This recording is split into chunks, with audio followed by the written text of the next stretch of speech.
नमस्कार।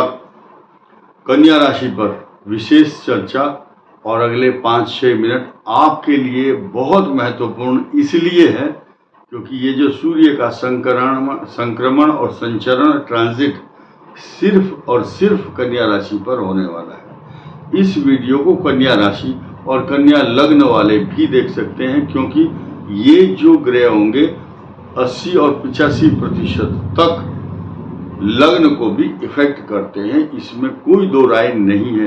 अब हम ये बताना चाहेंगे कि ये जो महीना है 16 तारीख से 2 प्रकार के मास होते हैं, एक होता है चांद्रमास, एक होता है सौर मास। अब सौर मास और चांद्रमास यानी कि चंद्रमा से चलता है, जिनको बोलते हैं शुक्ल पक्ष कृष्ण पक्ष, और सौर मास सौर मंडल के अनुसार जिस दिन संक्रांति शुरू होती है उस दिन से उस मास का आरंभ काल प्रविष्टे गते अंश ये कहा जाता है। आप जाएंगे हिमाचल में, गढ़वाल में या अन्य प्रदेशों में कि गते हैं। गते का मतलब इतने दिन बीत गए संक्रांति को। प्रविष्टे का मतलब प्रवेश कर गया है, प्रविष्ट किया सूर्य ने उस राशि पर, उससे अंग्रेजी तारीख का हिसाब भी लग जाता है। कारण क्या है, इस बार बहुत सालों के बाद ऐसा समीकरण बना है कि उसी दिन आश्विन मास का शुभारंभ होगा यानी कि सौर मास, और 1-2 दिन पहले ही श्राद्ध पितृपक्ष आरंभ होगा। और ये कन्या राशि के लिए पॉजिटिव रेस्पॉन्स क्यों देगा, क्योंकि 3 ग्रह इस मास में आपकी राशि पर संचरण और संक्रमण करेंगे, बुध, सूर्य और केतु। उस दिन ग्रहण भी होगा कन्या राशि पर 2 अक्टूबर को और 3 तारीख की मिडनाइट। ये बात अलग है कि भारत में नहीं दिखाई देगा, लेकिन हम बात उस चीज की करना चाहेंगे, सूर्य का जब प्रवेश कन्या राशि में होगा तो ठीक 1 सप्ताह के अंतराल में बुधादित्य योग बनेगा और बुध का कन्या राशि पर आना चमत्कारिक कहा गया है। आपकी कुंडली में जन्म लगन में या लग्न से या चंद्र से बुध अगर स्वग्रही है तो उसको एक योग कहा गया है, बहुत बड़ा। 5 महापुरुष योगों में से एक योग है जिसका नाम है पंच महापुरुष योग। तो भद्र योग बनेगा कन्या राशि पर। जब बुध स्वग्रही होकर आएंगे तो उसको कहा जाएगा भद्र योग।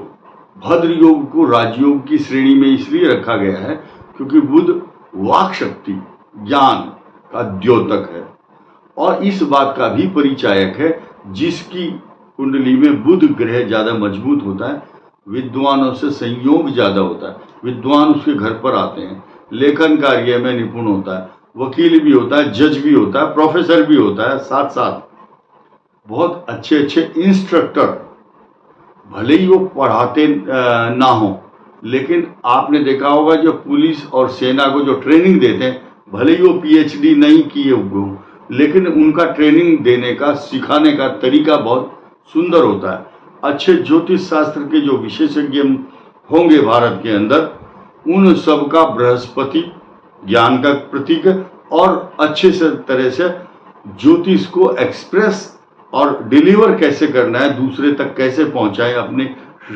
शब्दों को, ये भी बुध तय करता है। क्योंकि धन कुटुंब वाणी इसका हाउस क्या है, कन्या राशि, द्वितीय भाव। कन्या और मिथुन में सूर्य का और बुध का होना गणित शास्त्र प्रवक्ता सुललितो वाक प्रथितो भवेत लिखा है शास्त्रों में स्पष्ट, और दर्शनीय स्वरूप होता है, उसके लोग दर्शन करना चाहते हैं, उसके नजदीक जाना चाहते हैं, उसके नजदीक बैठना चाहते हैं। ऐसा ज्ञानी व्यक्ति होता है और अपने ज्ञान के प्रकाश के आधार पर दूसरों को बहुत ज्ञान पहुंचाने की कोशिश करता है। खैर, हम विषय से भटक ना जाएं। अब हम इस बात पर आते हैं, धन कुटुंब वाणी स्थान आपका सेकंड हाउस। ठीक जिस दिन सूर्य का संक्रमण और संचरण कन्या राशि पर होगा, ठीक नेक्स्ट डे, अगले ही दिन आपको एक बहुत बड़ी अपॉर्चुनिटी मिलेगी। हम अतिशयोक्तिपूर्ण बात इसलिए नहीं करते क्योंकि हमारे में और दूसरे अन्य व्यक्तियों में क्या फर्क रह जाएगा। फिर कोई बोलेगा आपके घर में ट्रक भर के चांदी आएगी, सोना आएगा, आपको पैसा रखने की जगह नहीं मिलेगी। लेकिन ये वास्तविकता है, ये सच्चाई है। आपको बहुत अच्छे अच्छे वस्त्र, आभूषण, धन का लाभ आपकी आवश्यकताओं से अच्छा, अपेक्षाओं से अच्छा मिलेगा, क्योंकि शुक्र का सौम्य वाणी देता है और शुक्र का प्रभाव आपके सुंदर वाणी के साथ साथ आपके शब्द इतने सुंदर और प्रस्फुटित होंगे। जो जिसकी कुंडली में शुक्र द्वितीय भाव में होता है या बुध होगा, वो उसकी जो डीलिंग होती है दूसरों के साथ, he knows very well how to talk and behave, how to deal with a person। किस व्यक्ति से कैसे बात करनी है, वो उसकी साइकोलॉजी के अनुसार, इसको बोलेंगे अंग्रेजी में कम्युनिकेशन स्किल, अच्छा होता है। अपनी बात को, प्रभाव को छोड़ देता है। 80% लोग इंटरव्यू में क्यों फेल होते हैं? जब उनके ज्यादातर इंटरव्यू 3, 4, 5 राउंड फोन पर होते हैं, तो उसका जो बोलने का तरीका, बिहेवियर पैटर्न, साइकोलॉजी, तो जो साइकोलॉजी समझता है या उनके पॉजिटिव नेगेटिव एस्पेक्ट्स सारे देखे जाते हैं, और जिसका बुध अच्छा होता है वो पास हो जाता है। किसी को दोष क्यों देना? किसी पंडित, किसी ज्योतिषी को दोष नहीं देना। आपकी कुंडली में जैसा ग्रह है और जैसे जैसा संचरण ट्रांजिट करता है, उसी हिसाब से आपको लाभ मिलता है। एक फोटोग्राफर के पास एक आदमी गया, बोले तुमने मेरा फोटो बहुत अच्छा नहीं खींचा। बोले भाई साहब, जैसी आपकी शक्ल है वैसे ही तो आएगा फोटो। तो मेन चीज क्या है, आपकी कुंडली में जैसे ग्रह हैं, नेगेटिव या पॉजिटिव, लेकिन गोचर के अनुसार जब पॉजिटिव ट्रांजिट करने वाला ग्रह आता है तो वो सकारात्मक फल आपको अवश्य प्रदान करता है। इस आने वाले श्राद्ध पितृ पक्ष में आपसे 3-4 दिन के बाद जो पर्व शुरू होगा पितृ पक्ष का, कन्या राशि में जो सूर्य होंगे, इसको कहा गया है कन्या आगत। कनागत शब्द जुड़ा है। फिर शुक्ल पक्ष में नवरात्रों में कन्याओं का पूजन होगा, तो वो भी कन्या राशि पर सूर्य होगा। तो ये जो एक महीने का जो समय होता है, ये जीवन में बहुत बड़े पर्व और के रूप में मनाया जाता है, क्योंकि पितरों का आशीर्वाद मिलता है। पृथ्वी के सबसे अधिक निकट देवता लोग पृथ्वी पर के निकट आते हैं, और इसीलिए हम उनको तर्पण, पिंडदान, यवांजलि, तिलांजलि, श्रद्धांजलि, सलिलांजलि तथा पुष्पांजलि प्रदान करते हैं। ऐसा करने से आंतरिक भाव है। श्राद्ध क्या है? श्रद्धया क्रियते इति श्राद्धम। आप श्रद्धा से उनको याद कर रहे हैं, अपना माता पिता या पूर्वजों को, और उनके निमित्त श्राद्ध कर रहे हैं, आपका काम हो गया। आपके पितृ प्रसन्न हो गए।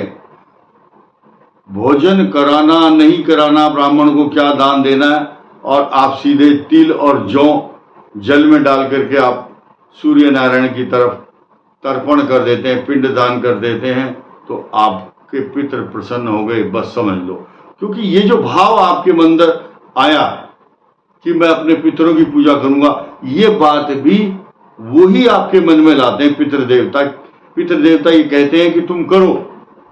एक चौपाई आती है रामायण में, सोई जानई जेहि जेह जनाई, और जानई तुम्ही हो जाई।